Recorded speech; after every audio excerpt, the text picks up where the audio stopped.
Hey guys, welcome to Is It Tuesday podcast, and I am Cris Cavallari.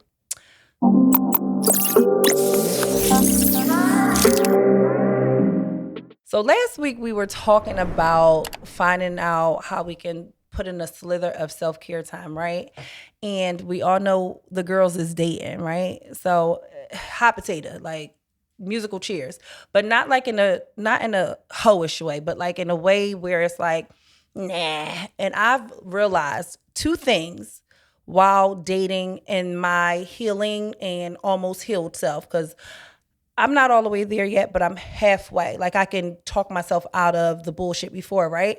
So there's this one thing I'm gonna have to tell y'all. We're gonna get a little bit personal, but this is something that I think needs to be said, right?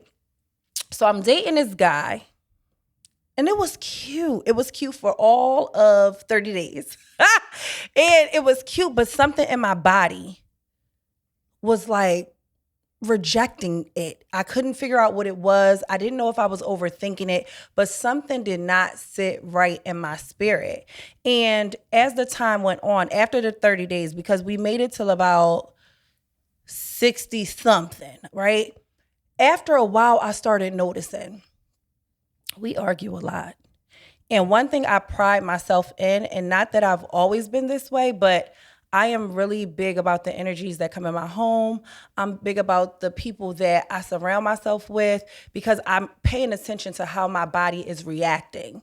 You know what I mean? Like a lot of us don't realize like we're allergic to bullshit, right? So every other day it was something.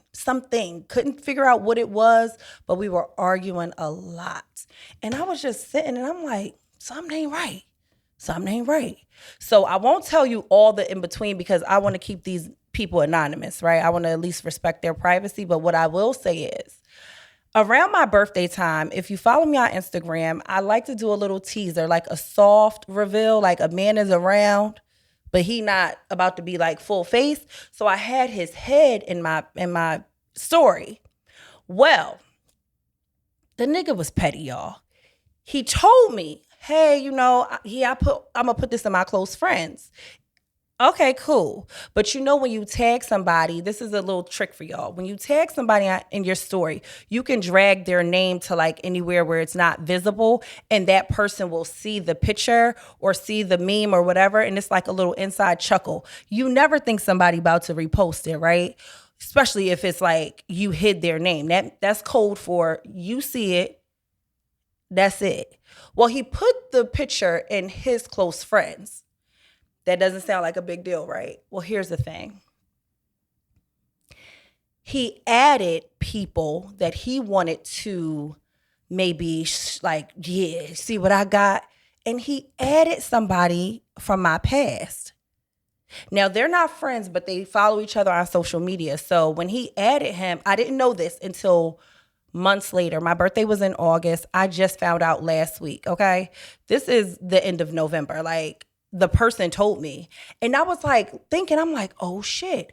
I already knew these things. It was so many other things that happened in between time. But I really was like, oh, you one of them.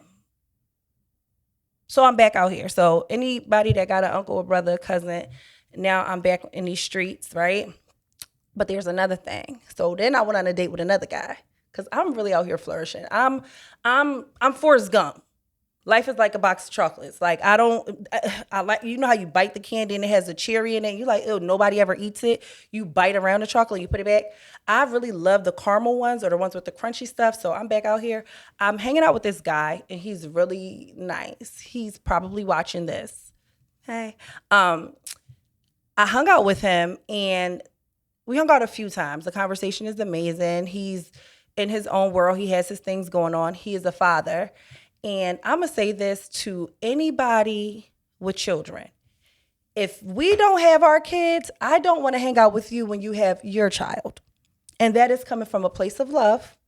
Call me when we both have the kids and then we can do family stuff. But if I'm coming over to my girlfriend's house and her kid's running around and I want to have wine and I don't have my kid, I'm not really interested in that. If your child's birthday is on a weekend that I ain't got my kid, not interested in that. So when I say this, I'm not interested in spending the night at anybody's house that I got to get up at 5 o'clock in the morning to leave before your children wake up. Okay. So that is a big turn off for me. Not a turn off because I still could date you. It's not a turn off, but it's just like, no. And I was very cautious with, you know, my own situation, thinking about how to get Goliath out of my bed. He's been out of my bed now for 2 months. Although no one will be spending a night when he's here, when the time comes, and this is why it sounds like I'm being like, it's double standard, or maybe it's not double standard. What's the word? I'm not being a hypocrite. I don't know what the fucking word is. Whatever the word is, y'all tell me down below. But this is what I'm saying. I feel like this. For a child that's sleeping with you, especially a boy, right? Moms, especially a boy, to kick him out of the room once you're engaged or you're getting married will have him feeling abandoned or have him feeling like you chose someone over them.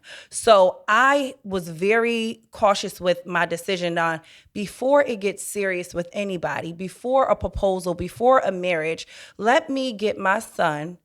And he's the only one here right now. My daughter is 22 almost, and she lives with, you know, some friends. They have a place. But before I introduce someone into our life, I want him to have his own space so he's not feeling like Jody. You know, now Melvin here cooking and shit, and you got to get out because Mr. Melvin here. But I'm not even interested in having anyone here while he's here. Maybe for movie night, maybe for dinner, but to spend a night, it probably won't happen. So when it's a guy and he's like, "Hey, you can come over. You just gotta leave." So you mean to tell me I got to leave the comfort of my own home to get up early? We already sleep deprived. Like, why would I want to get up an extra 3 hours? And why are these teenagers even, like, what happened to y'all waking up and just being in your room? Like, why do you need to come down to your dad's room to see what he doing? Like, I'm not hiding. At this point, I feel like dating dads are like dating guys and they live with their mom. Like, you still got to creep around the house. It's basically the same thing. The only difference is the kids are going to literally be really in their shit. Their mom, they could yell up the steps. Kids, they come down, they sit on your bed. So listen, when you invite me over, make sure I can sleep as long as I want, or make sure I can get up and get some tea and I don't have to like hold my breath.